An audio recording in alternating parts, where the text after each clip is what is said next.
Updates. Awesome. Okay. We're here. Oh my gosh. Thank you to whoever has decided to watch our video. Welcome to Disreputable Reviews, Episode 2, Three Mages and a Margarita. So, with me is my very good friend Angel. Hello. And so, it's definitely been more than a week. That's there was moving, there was pride, there was stuff happening. Life is complicated. That's okay. We're back at it. We're going to do it as often as we can, I think. I'd like to do it more. But welcome to this episode. Our book this episode is Three Mages and a Margarita by Annette Marie. It's one that I chose. It's one of my favorites. Urban fantasy, all good fun.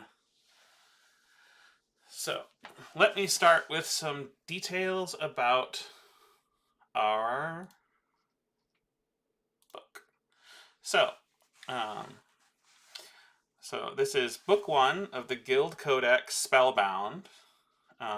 This is also book one of the Guild Codex World, which involves 4 series, 22 novels, 1 short story, 1 novella, and 2 more books supposedly coming out by the end of this year. Yeah, this lady's a little a little crazy when it comes to how much books she comes out, but This book, the first book in that world, was published September 14th, 2018. So it has been really it's been 5 years and a month, and we've got 22 novels. And the cover art that you're seeing on the part of the screen here is made by Annette Marie. And the official blurb for the book is broke, almost homeless, and recently fired. Those are my official reasons for answering a wanted ad for a skeevy-looking bartender gig. It went downhill the moment they asked for a trial shift instead of an interview, to see if I'd mesh with their special clientele. I think that part went great. Their customers were complete jerks, and I was an asshole right back. That's the definition of fitting in, right? I expected to get thrown out on my ass. Instead, they offered me the job. It turns out this place isn't a bar. It's a guild, and the 3 cocky guys I drenched with a margarita during my trial, yeah, they're mages. Either I'm exactly the kind of takes no shit bartender this guild needs, or there's a good reason no one else wants to work here. So what's a broke girl to do? Take the job, of course, with a pay raise. relatable. What's a broke girl to do? That is very relatable. So what did you think? I mean, I have read it a long time ago. I think not too long after it came out, and then I obviously asked you to read it for this. What was your first impressions of the book? Overall, very good. It was very fun. There's only like 3 instances where I was kind of mad at Tori, the main character that we're following. Yeah, So that's pretty good. definitely nice when the main character is most of the time not doing idiotic things. Yes. I'm super curious to know what those instances were, but we'll probably get to Oh, that. we'll get there. Yeah. um, so Tori, our main character, is very relatable. They're in college. What did they say? They are 21. I think they're 21 in this book. I'm not 100% certain on that, but they're. It's kind of nice to have like an urban fantasy novel that is not set in high school, Yes. which is A little always bit older, a little bit more mature. Yeah. yes. And then she has like this kind of members of the family taking care of her. Like that's something I feel like I can somewhat relate to because I had parents going through a divorce at one time, and then it's like moving, and I spent summers and stuff with other members of the family, and it's just like trying to find a place to fit in and find your people is always a challenge, and finding a steady job and just very relatable setup, I think, which is great. Um, Yeah. Yeah, no. Same, All right. honestly, because yeah. So, where to next? You said you had some notes too, so I'm curious what you want. What do you want to And say? well, I don't know, just first off, when we meet her, she's working as a waitress. And as someone who does customer service industry, like her having to deal with disgruntled customers and deal with them, like I get that. I Hmm. feel that. I just don't have the balls to do what she does, you know? She's very the stereotypical fiery redheaded character, you know, with a bit of a sass and attitude. But I think But we've but all it's met very somebody fun. who just cannot put up with it though. Like they will try because that's the job that you get when you don't have a job or anything. But it's just like Hmm. I cannot just like ignore this shit. I have to say something, I have to do something. And it's not uncommon for that to result in being fired or kind of having shitty job histories. Yeah, definitely. um the kind of discovery of the magic world, I think it's always fun to have a main character who is not part of the magic world kind of come in and see it, and it's good introduction view for the audience. Some of the other series within this written world of the Guild Codex are from the perspective of someone who's kind of grown up with magic, or at least a lot of exposure to a lot more exposure to magic, and then someone who has magic but didn't didn't know about it until they were sort of discovered. And so you get quite a few different perspectives. I love that this is like a huge world of a big series with a lot of kind of like female protagonists. Not all of them are. What is it? The Guild Codex Warped is it's co-written by another author, and it has a male protagonist, and he reads very differently. Like he definitely seems like a different character. So Something to look forward to. heck yeah. Um, so that's Tori's our main character, but we have our three other kind of three other characters who are Aaron, a pyromage who can throw fire around, and then a Kai. Another fiery redhead. Oh yes, yes. Aaron's another. Kai, an Yeah. electromage, who uses like lightning bolts and sparks and shocks and katanas because of course. And then Of course. oh gosh, Ezra. Ezra. Yes, Ezra, Hmm. who is the mysterious quiet one with the scar and uh, Arrow mage. yeah, so he can control air, and Yep. it uses it for some very interesting stuff. So in this book, I don't think they really get into their fighting that much. You see a little bit of it, mostly Aaron. Hmm. Um, but yeah, he does some really interesting stuff. So I did like when before, you know, he can like sense people walking because of the way the air shifts, which I thought was really cool. yeah, yeah. And what did you think of the magic system in the books? So uh, it's a hidden magical world. There are different classes that are explained really well in this book. All our three characters we just described are all mages, so they sort of have like elemental magic built in, but they also have a lot of other magical stuff, and they have a lot of magical artifacts. And what did you think of it? It seemed very grounded. It seemed like she took the time to figure out like realistically what some of the weaknesses would be because which is good because we have to exploit those weaknesses when fighting against, you know, the opponents. But so it was I thought it was very well thought out. And it made sense, you know. And it makes sense that there would be people that regulates this kind of thing. Yeah, So, I actually really like the like governmental planning that they've got going on here. I feel like a lot of books just sort of hand wave that, or it's just like a giant bureaucracy that's really impenetrable.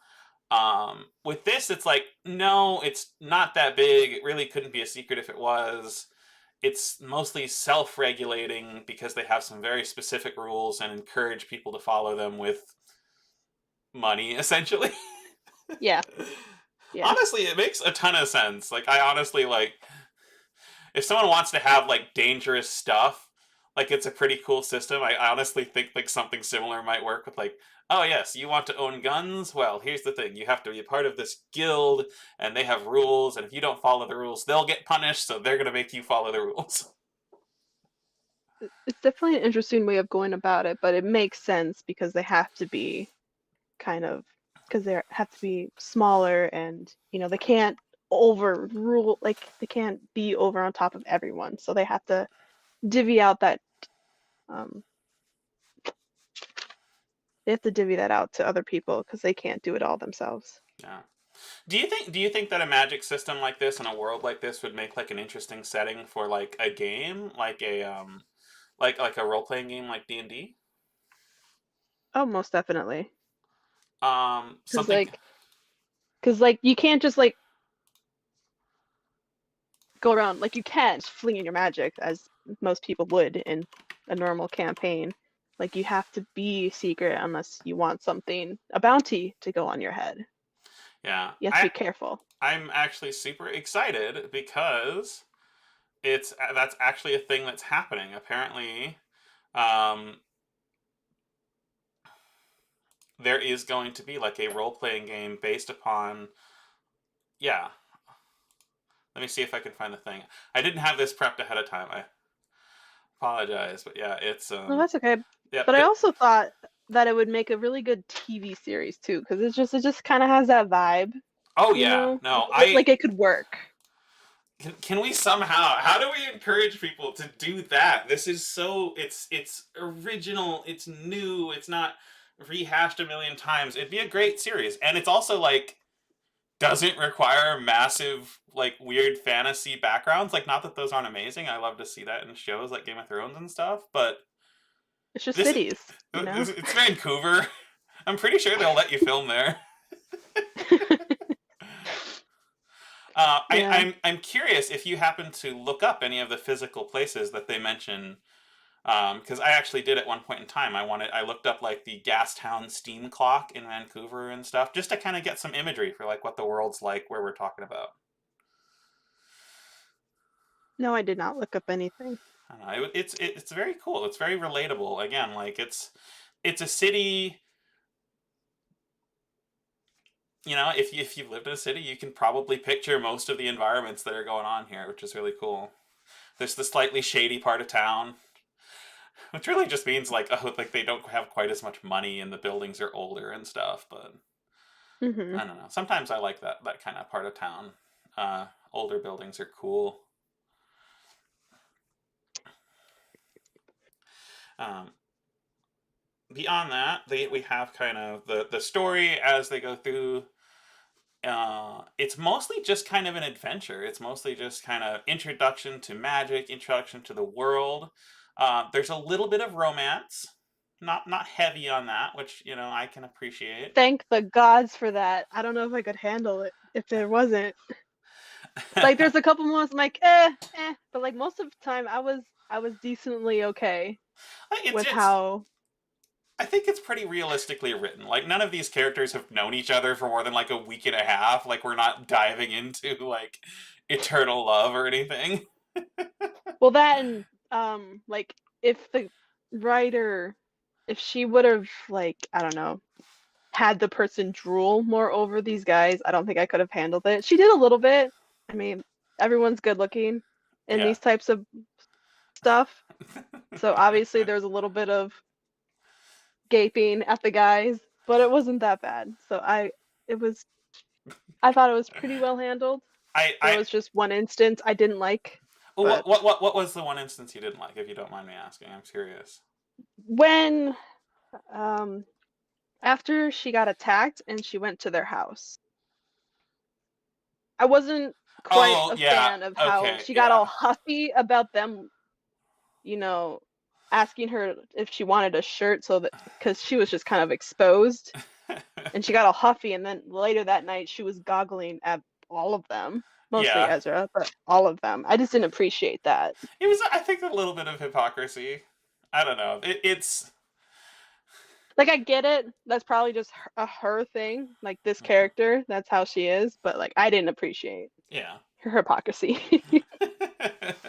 That was just one of the moments I was mad at her. I'm like, girl, no.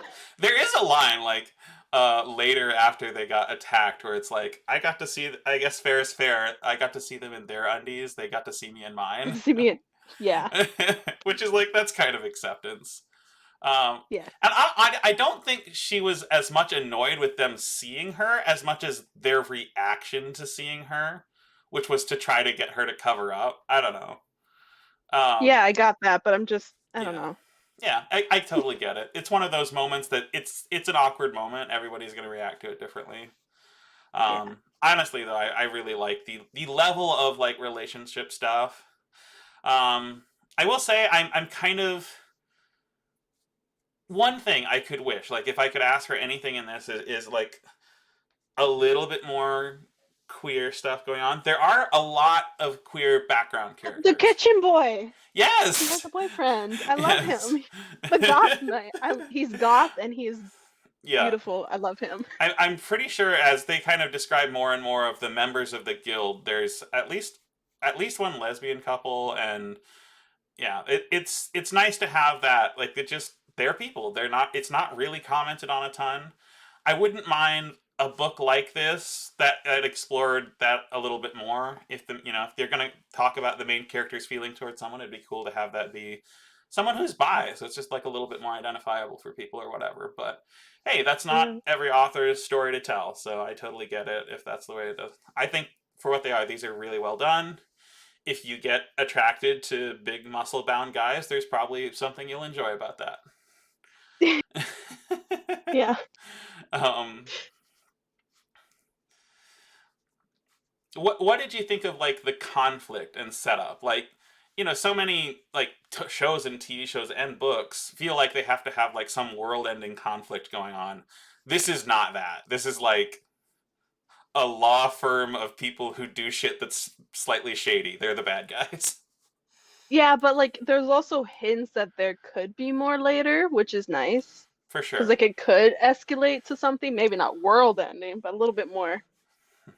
But still there's stakes, I feel like later on in the story that it hinted at. But no, Mhm. it was good that like we were just dealing with these guys who were trying to kidnap and probably murder Aaron. And it made sense. They explained why they would, and at the end we're like, ah, this is really why. Yeah. And And something I really love about the main character is how she's willing to just dive in and like she so the first like big conflict in the book is they Aaron is walking her home and they notice that they're being followed. Aaron immediately tries to protect her, tries to get her to her door, say go up, they're after me.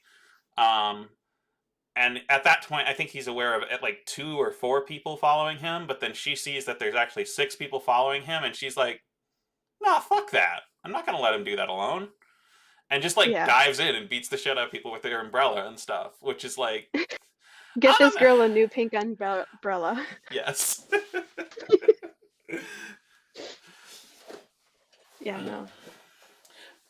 Yeah, no, she wasn't, well, she was very afraid, which is really nice to see. Like she was debilitating enough to like not move until like Aaron was really hurt and was really gonna something was really gonna happen. She's like, okay, I gotta do it. So she goes out there and starts swinging, which Okay. I hope a lot of people do, but I don't think a lot of people would in that everybody's instance. got their response, and like stress just triggers people differently and stuff. But Hmm. I definitely identify with like if I see someone I care about in trouble, I want to do something about it. And I think most of the people I know at least want to be like that. In the moment shit happens, but they aspire to Yeah, be like that, which makes a good hero story, right? exactly. Um Yeah, it's self-sacrificing type things yeah. is what makes a real hero. Because she's just a human, which I hope stays that way. I hope she is just a human and it doesn't like turn out later, oh, she's secretly magical. We'll Y- see. I hope she stays human.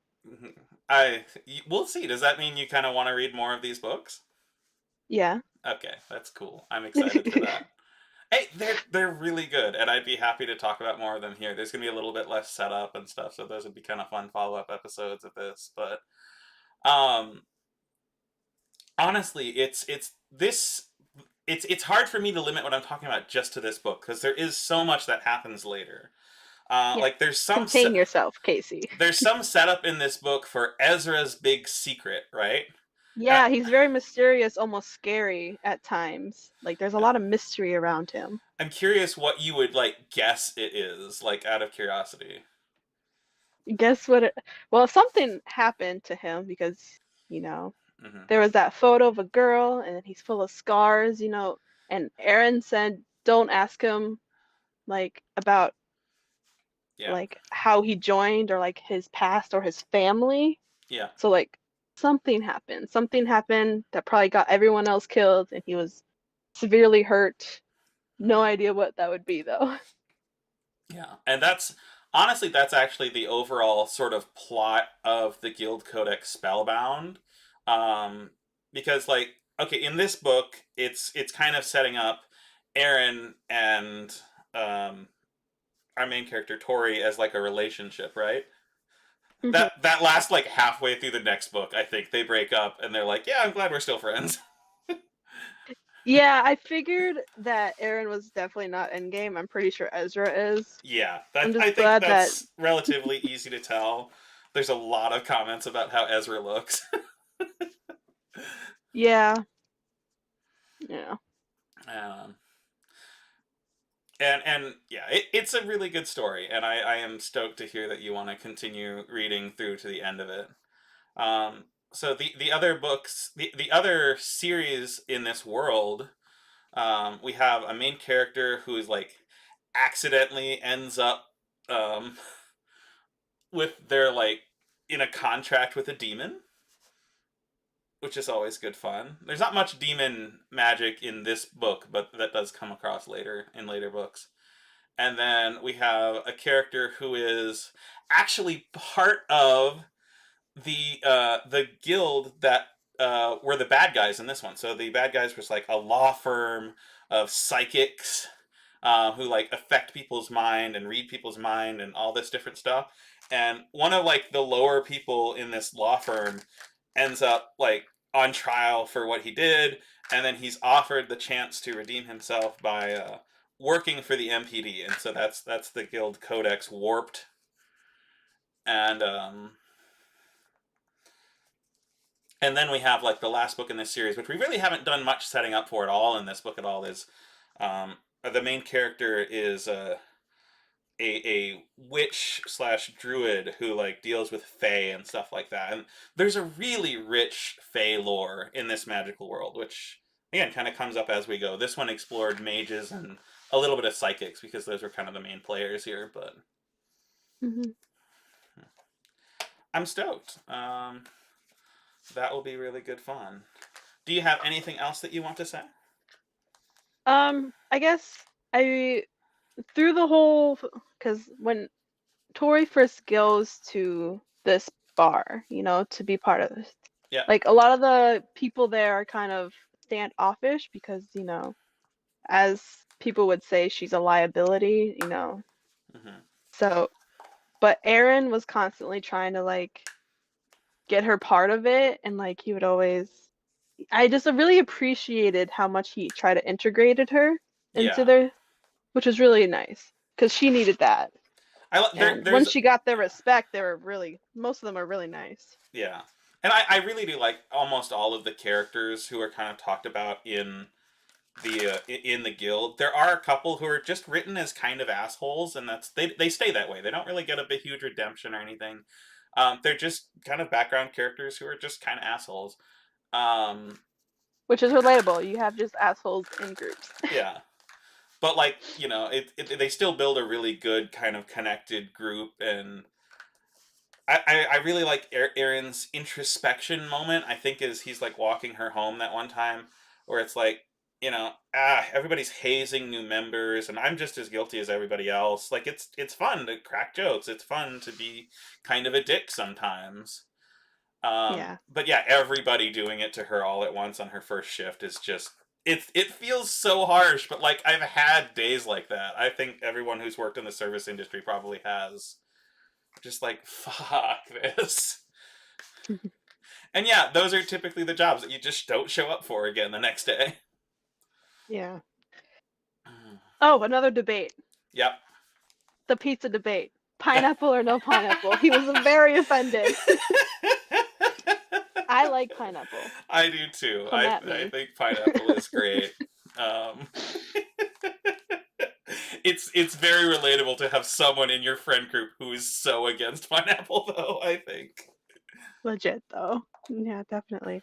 Mm-hmm. The other thing I wanted to mention was she talked just a little bit, about her past Yep. and how like Justin, her brother Justin, who she's living with, it seemed almost a little too harsh that he just abandoned her when she said that he went to police academy, he was following his dream, Yeah. but she's like, I just felt like she was a little harsh on him for some reason. Not like to his face, never, but like in her own mind. I think like it's the sort of thing where like a lot of people in their head at least are often thinking about themselves and they're thinking about kind of a selfish perspective on things. Like she knows enough to think about it from his perspective too. He's following his dream. That's not he wasn't choosing to do that to abandon her. But yeah, he probably did benefit from stepping out of a toxic home life and going and just doing something where he's on an equal playing field with people and chasing a dream that he has. I think I've had thoughts like that that are kind of innately selfish that I would never really want to express. But I've had those thoughts. So I any book that has an inner monologue is kind of interesting. It's something that they really struggle to do at all in movies and stuff like that because you don't really have that. Um, Yeah. but as an inner thought, I think it's it's something I identify with. It's just having those like, oh, why did you have to do that? That left me in like such a shitty position. But like, obviously, it's the best choice for you. So like, what Yeah. It's yeah, I don't know. And I honestly I like books that have inner monologue. I feel like it's something that is very hard to do in other mediums. So I like that it's there. Um, Yeah, this is one of those books that follows really one character. The entire perspectives from one character, and it's nice that we get more perspectives on the whole world through the other series and stuff. And like one of the later series sort of follows two characters, so the perspective person actually bounces around a little bit. Um, but do you find that you tend to like books like this, or do you tend to like things like Game of Thrones or like I don't know, so many epic fantasy stuff where it's constantly showing you different things? It doesn't really use a perspective character. Um, I think it's because like Game of Thrones, it's a lot. It's just a lot. But like because it almost like this entire like not just this series, but this person's entire series, because like you said, there's different perspectives. Yeah, Like if they made Game of Thrones, but like followed one person, I think that'd be cool. I actually feel But like I it's would that, enjoy that as a reading experience. But yeah, I yeah. totally get. That's not the choice that But that author made.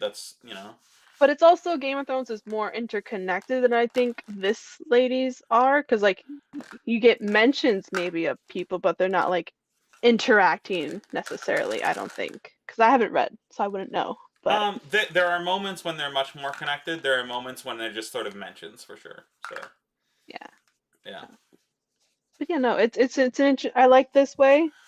Hmm. It's an interesting way of, but the other one's an interesting way. It's just a lot to follow, the other one, but Yeah, like it's nice to sometimes just hone in and focus.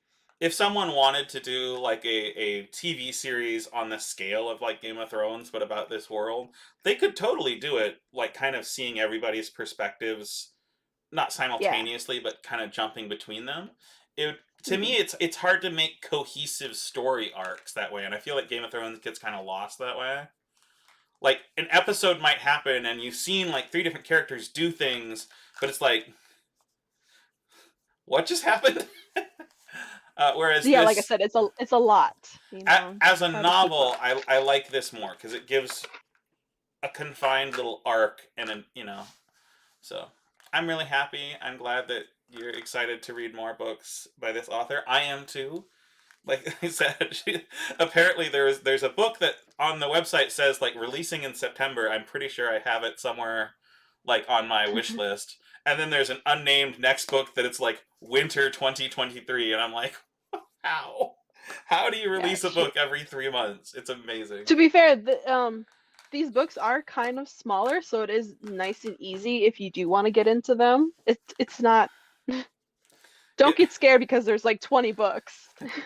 yeah. You're not picking up like the first of the Lord of the Rings books here. This is a little bit smaller, a little bit more approachable, and I think it works. You don't have to build a whole world when the world is so familiar, you know? Hmm. Yeah. So awesome. I think we've actually made a relatively short episode. uh, I Yeah, no, we did it good. so for our next one, I won't promise when it's gonna be, but I'm definitely gonna try to read book quickly. Angel gets to pick the book, and which one are you wanting us to read so that we can do our next episode on? It's relatively new. I'm sure many people probably at least heard about it because it was kind of a big thing. But Tress of the Emerald Sea by Brandon Sanderson.